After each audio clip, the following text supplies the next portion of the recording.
Salut à tous et bienvenue pour la troisième partie de notre tuto consacré donc à notre sorcier aspirant des Thousand Sons.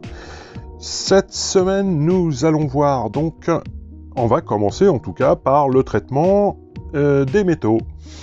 Et pour ceci, nous allons démarrer avec du lait de Belcher. Donc, avec le lait de Belcher, nous allons venir faire notre bâton de sorcier. Donc on va totalement enfin totalement non, hein. On va venir tout simplement mettre notre métal sur les endroits en fait restants disponibles hein, par rapport à l'or vieilli que l'on a fait la semaine dernière.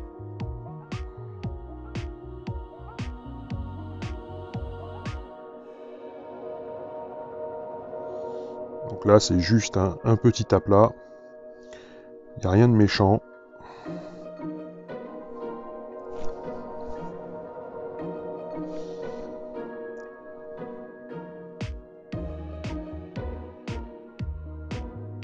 Donc on va se faire les deux parties adjacentes en fait à la partie centrale, à la poignée centrale. Donc cette partie-ci et cette partie-ci. Dans un premier temps.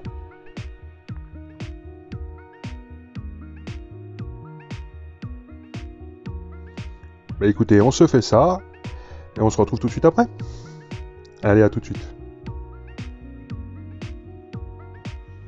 Donc très bien, nous en avons terminé donc avec nos deux côtés de poignée. On va continuer sur le lait de Belcher. Alors pour le coup, j'ai changé de pinceau, j'en ai pris un petit peu plus fin, toujours avec le LED, hein. Voilà. Pinceau que j'essuie, oh là là, je suis désolé, j'ai un petit peu de mal, que j'essuie, et je vais venir en fait tout simplement marquer le rainurage de ma poignée. Donc là pour le coup, on fait quelque chose, le pinceau si vous voulez, puisqu'on ne veut marquer que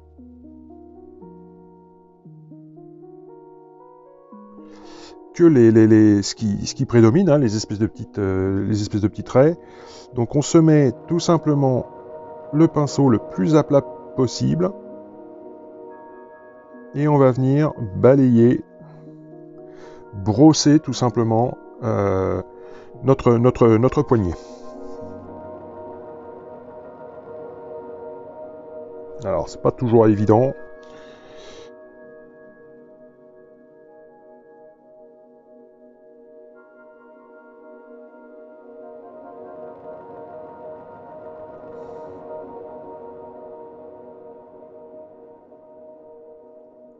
Donc on se fait ça des deux côtés de la main de notre Thousand Sons et on se retrouve tout de suite après. À tout de suite. Donc voilà un petit peu ce que ça donne. Donc nous allons faire exactement le même principe sur les tuyaux qui sont au niveau du backpack.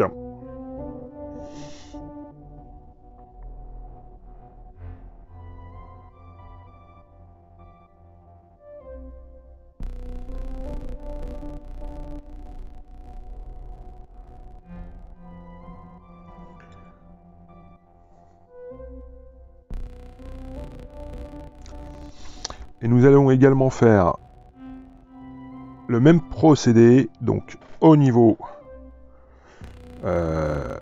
des articulations souples qui se trouvent derrière les genoux, enfin un petit peu partout.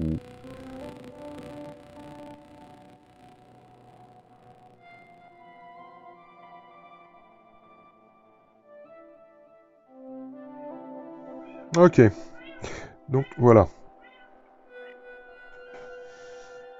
Ok, donc, ça c'est fait. On repart sur notre backpack et on va tout simplement traiter toujours les de Belcher. Donc les différentes sorties du système de refroidissement de notre Marines.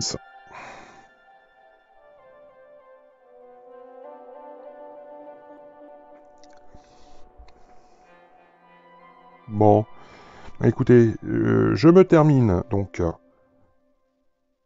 les sorties des refroidisseurs et on se retrouve tout de suite après. Allez, à tout de suite.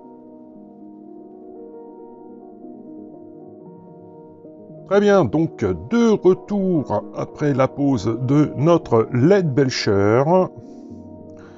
Donc voici ce que nous obtenons. Alors, petite précision tout de même. Là, nous allons avoir une espèce de demi-cape qui va venir, hop là, qui va venir se fixer à ce niveau-ci. Donc la ceinture, je ne l'ai pas traitée puisque de toute façon, elle sera invisible. Maintenant, sur les rubriques standards, je fais sur la... Oh zut!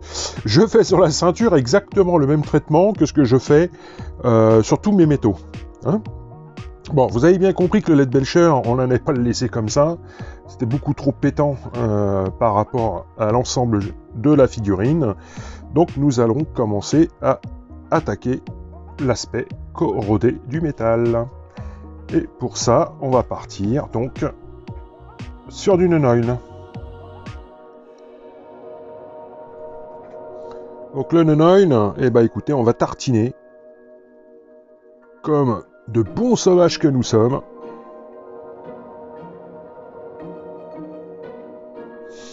Alors, toutefois, en évitant d'en mettre sur la partie en fait hors vieilli, hein, qu'on a traité, parce que alors, sinon ça va tout nous foirer.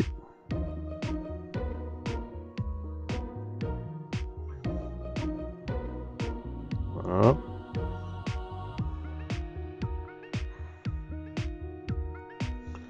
Donc on n'hésite pas avec le non-oil, là j'en mets un bon petit paquet, si je vois qu'il y a vraiment trop de rétention dans les différents creux, à ce moment-là, je l'étire. Mais il faut vraiment pas hésiter à en mettre. Donc on fait ça sur la hampe, sur toute la hampe de notre sceptre. Et alors tout de même, faites zone par zone, histoire de ne rien oublier. Voilà, mais il faut tout de même que ça marque bien. Voilà. Il faut tout de même que ça marque bien les creux, le non-oil. Ok, ça va être important de toute façon pour la suite. De toute façon, là, chaque étape est importante par rapport à notre oxydation. Au niveau de la poignée, eh ben, c'est pareil. Hop, on traite le tout. Donc, non seulement ça va nous rendre noir les creux sur lesquels on aurait éventuellement pu bouffer, mais ça va de toute façon nous traiter également notre métal.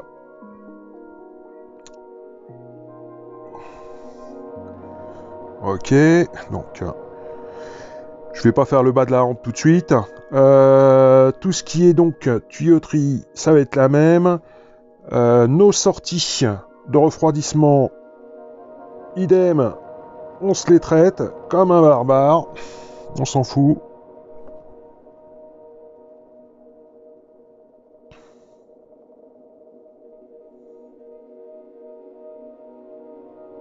Ok.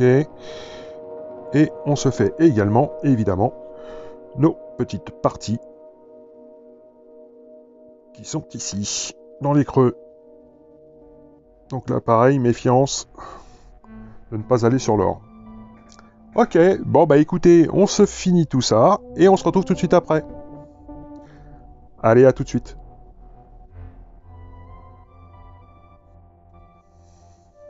Très bien, donc nous en avons terminé avec notre non-oil, et celui-ci est sec. Donc, voilà un petit peu ce que ça donne dans un premier temps. Et donc on va aller accentuer un petit peu plus notre effet vieilli. Et pour cela nous allons utiliser donc de la Agrax Earthshade. Donc avec notre Agrax, eh bien nous allons faire exactement la même chose qu'avec notre non-oil. On va y aller comme un gros goré. Le but là étant en fait de redonner de donner une teinte marronasse de vieillissement de nos métaux, tout simplement.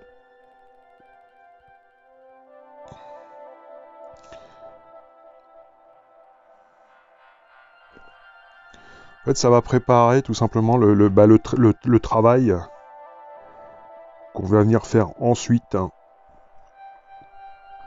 pour vraiment montrer une corrosion totale et entière.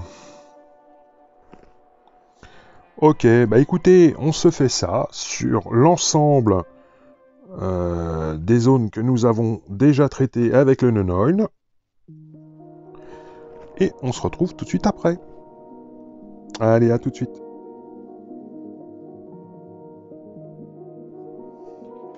Très bien, donc de retour suite au séchage de notre Agrax. Voilà, donc voilà, tout a été donc vieilli. Et ça en termine avec justement le vieillissement de nos métaux. Maintenant, on va passer vraiment à la corrosion à proprement dit. Et pour cela, nous allons passer sur du Dumbull Brown.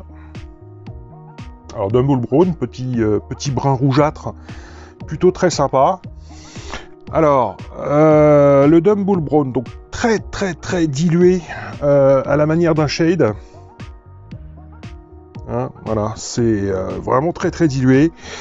Donc là, on va tout simplement limiter nos zones de corrosion, mais il ne faut pas non plus les faire trop petites, dans le sens où sinon on aura énormément de mal à faire nos traitements futurs. Donc, là, moi j'y vais de façon aléatoire.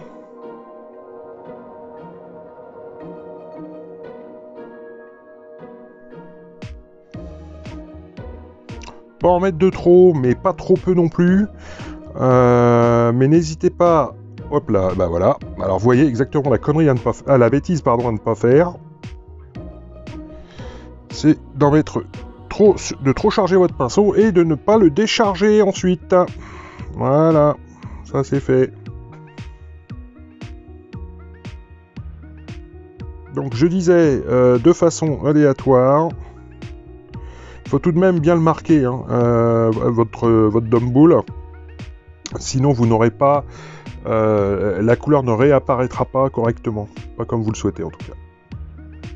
Hein, le but étant que ça marque plutôt de façon importante. En tout cas, lorsque la peinture est fraîche. Hein, puisque ça, vous allez voir, vous allez avoir un effet de transparence qui va s'opérer.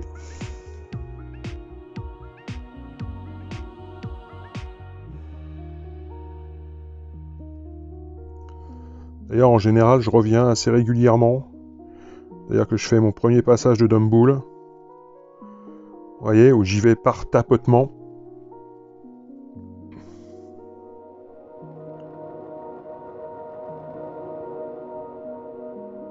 Je vais en coller un bon paquet dans le creux.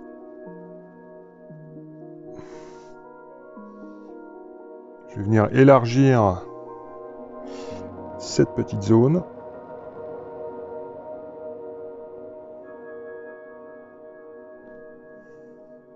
Ok. Donc la même chose sur la partie basse.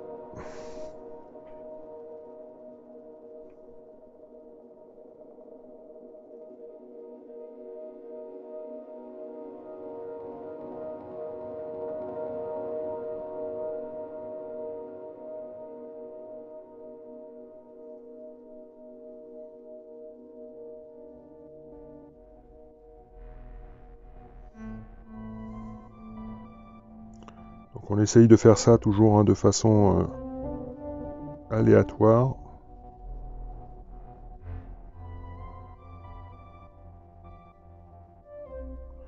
À savoir que la rouille va quand même de toute façon, et c'est le pourquoi du shade, hein, en termes de dilution. Il faut absolument, là par contre j'en ai quand même un petit peu de trop, donc je vais aller en récupérer.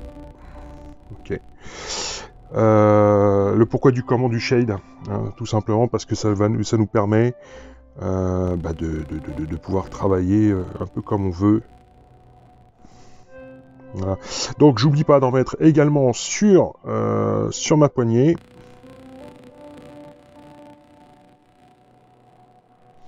Là, je vais aller en rechercher un petit peu.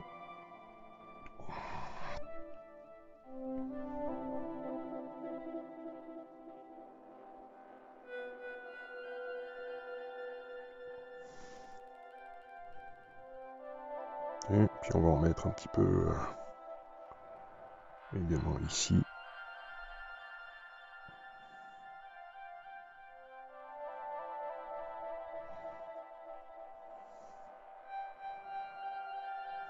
Ok, donc, vous voyez, quand ça sèche,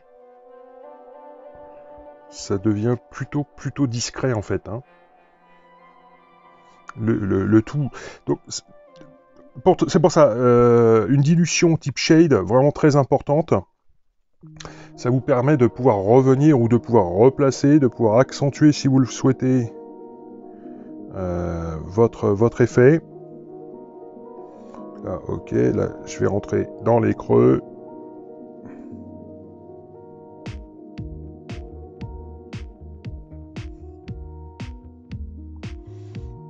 Mais surtout faire attention de ne pas recouvrir l'ensemble de votre métal, sinon on perdrait le bénéfice en fait hein, du travail qu'on est en train de faire.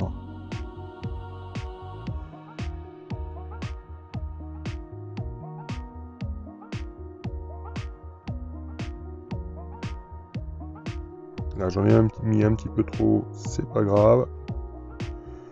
Je vais venir récupérer le truc, j'essuie mon pinceau. Et je reviens.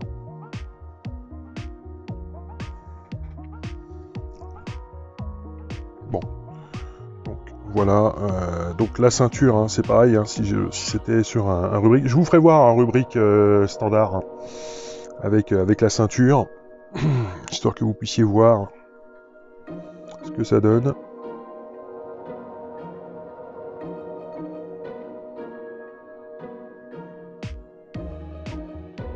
Mes petits tubes, c'est la même.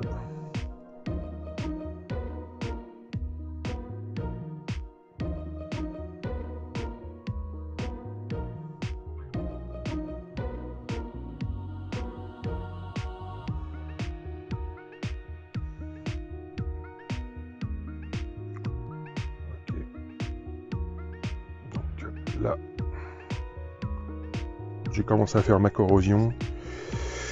Vous pouvez en mettre également ici. Par contre, là, c'est un petit peu plus tendu parce que vu qu'on est sur une zone qui est pas forcément évidente à traiter et puis on a du mal à lire peut-être où la corrosion pourrait venir s'établir.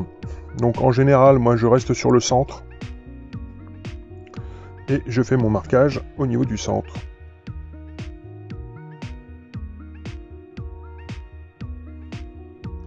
Là, on est vraiment sur quelque chose en fait qui va faire deviner là la corrosion hein, sur ce genre de truc. Ok, bon bah écoutez, on laisse sécher tout ça et on se retrouve tout de suite après. Allez, à tout de suite.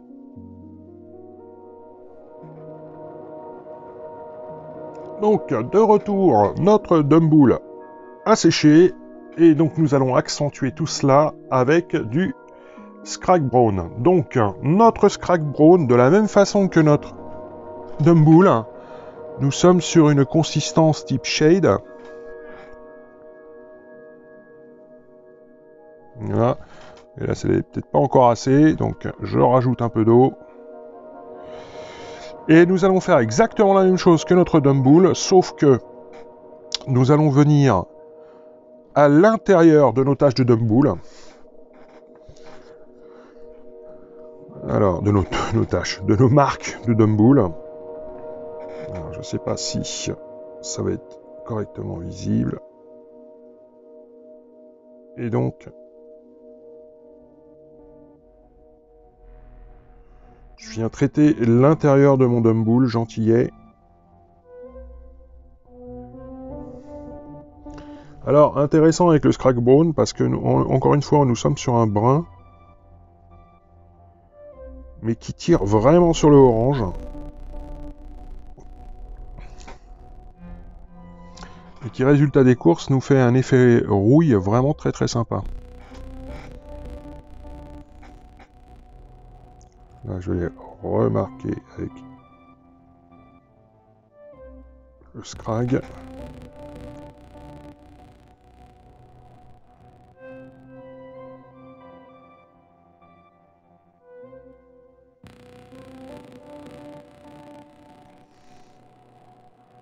Ok.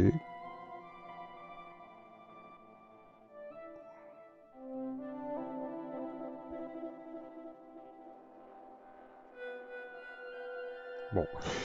Bah écoutez, rien de compliqué.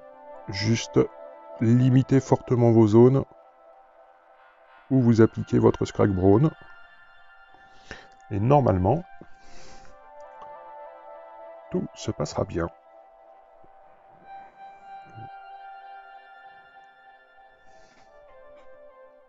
Bon, on se fait ça, et puis on se retrouve tout de suite après. Allez, à tout de suite. Ok, donc nous en avons terminé avec notre Scrag Brawn. Donc voilà un petit peu le résultat que nous obtenons. Voilà, donc, bah écoutez, on va passer à l'éclaircissement de notre rouille, quoi, à l'appui de notre rouille. Et pour cela, nous allons partir sur du Troll Slayer Orange. Donc, en termes de dilution, eh bien écoutez, on reste sur la même recette. Puisque, encore une fois, voilà, c'est vraiment ultra dilué. Donc, exactement le même boulot, sauf que l'on va venir réduire encore notre zone de travail pour l'application de notre Troll Slayer. Donc là, on va vraiment venir marquer encore un petit peu plus, et y compris dans les creux. Prendre un petit peu de peinture quand même, histoire que vous puissiez voir exactement où je la mets.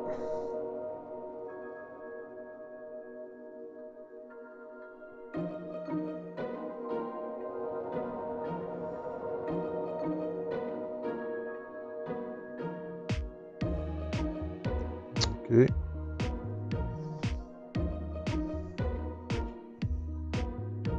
Ah.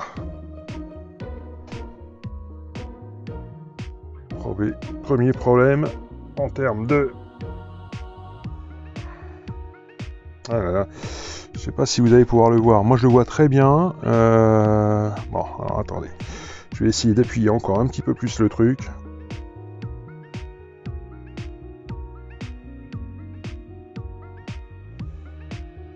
Bon, après, hein, c'est pareil. Hein, il faut vraiment que ça reste discret. Hein. On n'est pas là pour voir que la rouille. Hein. J'aimerais quand même que vous puissiez voir ce que je suis en train de faire et où je suis en train de le placer. Donc je place dans les creux et également au milieu de mon Scrag Brawn. Bon, rien de compliqué. Par contre, moi, à partir de ce moment-là, hein, de cette application de peinture-ci, en fait, j'y vais par pointe. C'est-à-dire que je n'y vais plus en remontant mon pinceau, en faisant un balayage, mais j'y vais par pointe.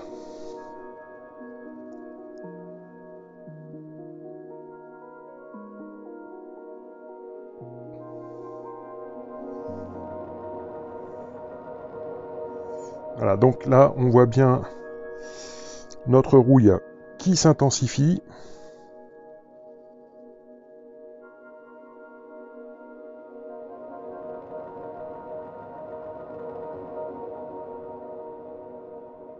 Donc c'est pareil, hein, ne pas hésiter.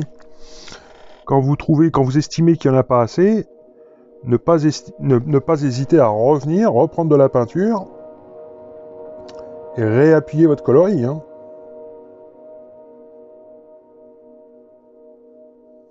De toute façon, dites-vous que la façon dont on est dilué, les possibilités de faire des bêtises restent là, mais elles sont facilement rattrapables. Hein. Voilà. Bon, bah écoutez, vous avez compris le truc. On se fait ça, tranquillou, et on se retrouve tout de suite après. Allez, à tout de suite. Bon, très bien, donc de retour à l'issue de la pause de notre Troll Slayer Orange. Donc voilà ce que nous obtenons. Alors je vous montre le manche du sceptre. Et bon, j'ai fait la même chose sur les ventilations, les sorties de ventilation backpack. Ok. Également, ah oui, à ce niveau-ci, où j'ai fait une petite ligne. Voilà. Bon, bah écoutez, on va continuer sur notre oxydation. Et pour cela, nous allons y aller au Fire Dragon Bright. Donc, exactement la même dilution. On prend les mêmes et on recommence. Donc, voilà, encore une fois, bon, on voit à peine sur le doigt. Donc, on diminue encore nos zones. Et là, en fait, nous allons juste mettre un petit point, une petite pointe d'éclaircissement sur notre rouille, là où c'est censé être le plus intense. Donc, exemple, si je prends... Alors, attendez, je vais continuer sur le même côté que avec lequel on avait démarré. Donc, là, je vais juste poser un point ici. Et sur le centre de la goulotte. Donc, ça nous donne un éclaircissement supplémentaire, une intensification en fait de notre point de rouille.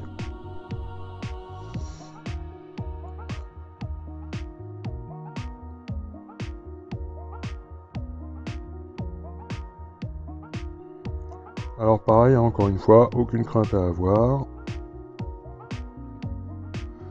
Toutes les erreurs sont rattrapables. Donc là, on y va beaucoup plus en minutie. Il ne s'agirait pas de tout rebadigeonner.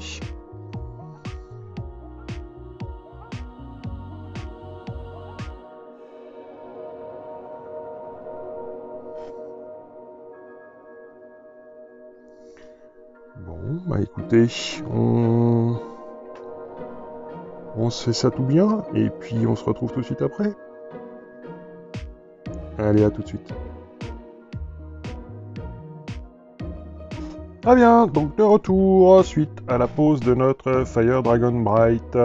Donc voilà l'effet que l'on souhaitait obtenir. Donc on voit bien nos points de rouille. Alors, le but étant de vouloir distinguer en fait tout simplement notre or du métal. Donc là vous allez me dire, ouais, la mission n'est pas vraiment réussie. C'est vrai. On a du mal à distinguer les deux, sauf que nous n'en avons pas encore terminé. Donc pour la prochaine étape, nous allons y aller avec du lamiane médium pur. Ouais. Le lamiane médium, vous me direz pourquoi. C'est plutôt simple. Déjà, ça va nous rendre plus terne. On aura beaucoup moins de brillance sur notre métal. Alors attention, on n'en met pas sur l'or, ok, juste sur les métaux. Voilà, donc ça c'est la première raison, c'est tout simplement pour une question de brillance. La deuxième va tout simplement, le lamiane va nous aider à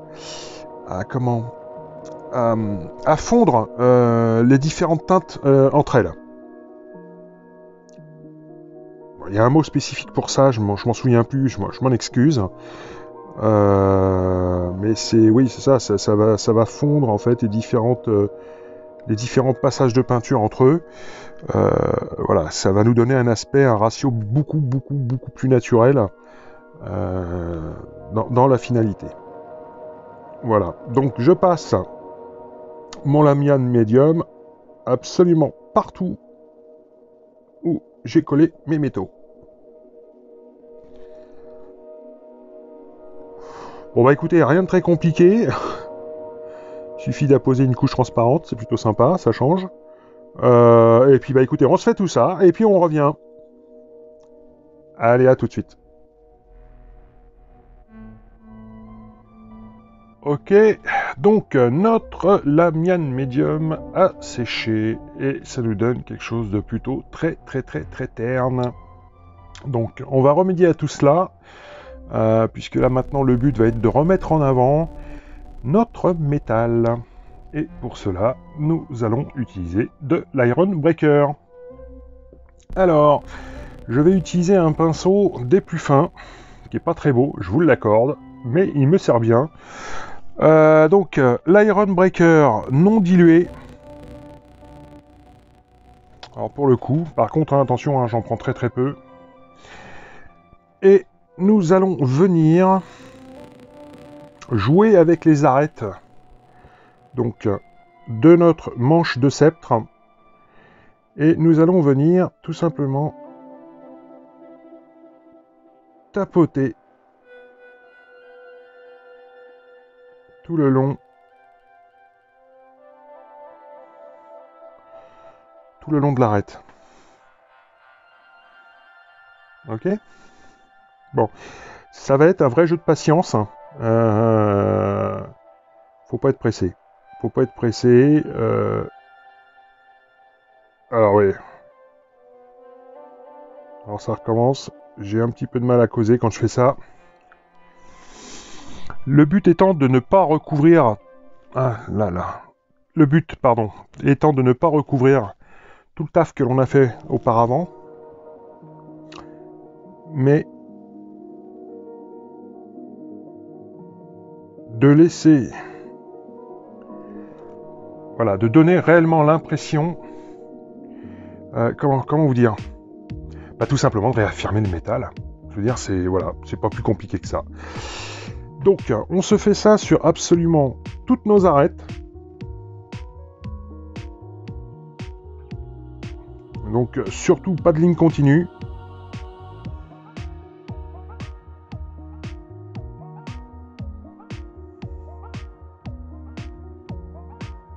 Ok.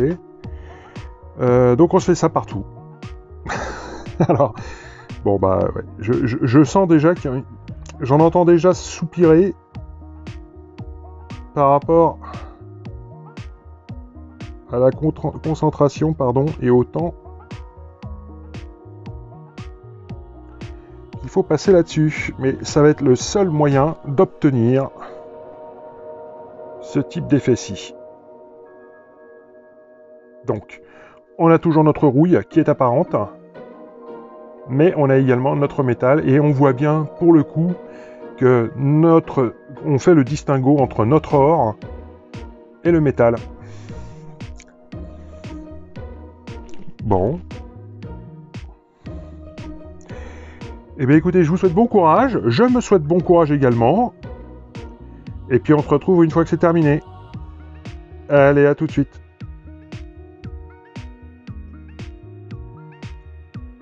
Eh bien, bon bah voilà, de retour suite à la pause de notre Iron Breaker. Donc, voilà donc l'effet que l'on obtient. Bon bah c'est pile poil, hein, donc là on fait bien le distinguo entre notre or et notre métal, il n'y a pas de souci. Alors, je vous avais dit que je vous montrerai également sur un rubrique Marines normal. Donc, le coup de la ceinture. Alors, c'est là. Donc, la ceinture. Voilà, donc on a mis du point de rouille également donc, sur la ceinture. Mais également au niveau du bolter, où on a traité nos parties métalliques exactement de la même façon. Voilà, donc aussi bien le canon et tout. Voilà. Alors je sais, certains vont me dire, ah bah tiens, le bolter il est pas percé. Alors c'est ce que je fais d'habitude, hein, je les perce. Sauf que quand j'ai voulu les percer, et ben impossible, mon forêt a cassé et je me le suis pris dans le doigt. Bon, j'ai renoncé. Bon bah voilà un petit peu donc ce qu'il en est pour le moment de nos rubriques. Nous en avons également terminé donc avec nos traitements d'acier corrodé. Nous en terminons aussi avec cette partie de tuto, en espérant que la vidéo vous ait plu. Si c'est le cas, alors n'hésitez pas, mettez un bon gros pouce bleu, ça motive, ça fait plaisir, à partager la vidéo et évidemment à lâcher un commentaire, mais surtout à vous abonner. Voilà, bah écoutez, en attendant, je vous dis à vendredi prochain pour la suite de notre tuto concernant nos Thousand Sons, et je vous dis à plus. Allez, ciao ciao.